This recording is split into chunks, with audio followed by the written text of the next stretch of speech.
ఇప్పుడు 1 జూలై నేను చార్జ్ తీసుకున్నాను విశాఖపట్నం నగర్ కమిషనర్ పోలీస్గా.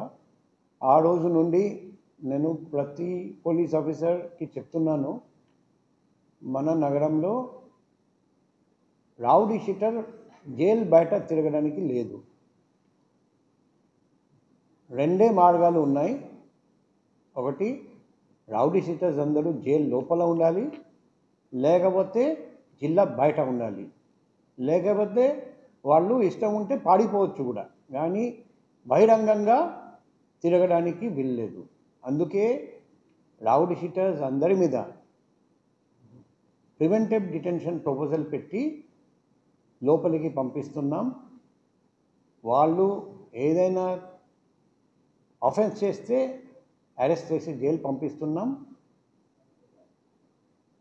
రౌడీస్ అందరూ ఈ జిల్లా వదిలేసి పారిపోవాలి, జిల్లాలో మాత్రం ఉండడానికి వీల్లేదు.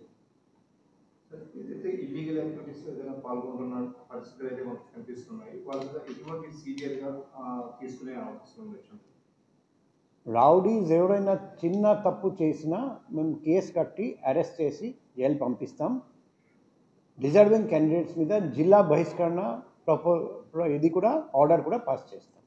సార్, కొంతమంది బయటికి రాకుండా వెనక నుండి నడిపిస్తారు కొత్త వాళ్ళతో, వాళ్ళకి కూడా ఏ విధమైన మెసేజ్ ఇస్తారు? ఇప్పుడు ముందుకు రాకుండా వెనక నుండి నడిపించినా కూడా మాకు ఇన్ఫర్మేషన్ వస్తుంది. మేము వాళ్ళ మీద కూడా కఠిన చర్య తీసుకుంటాం.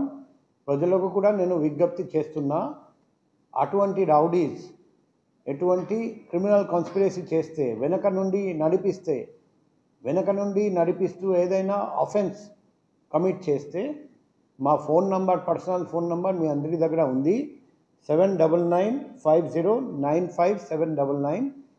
పగలు కానీ రాత్రి కానీ 24/7 ఎప్పుడైనా ఈ నంబర్కి కాల్ చేసి వాట్సాప్ ద్వారా, SMS ద్వారా, లేకపోతే డైరెక్ట్గా కాల్ చేసి నాకు తెలియజేయండి. మేము దర్యాప్తు చేసి ప్రతి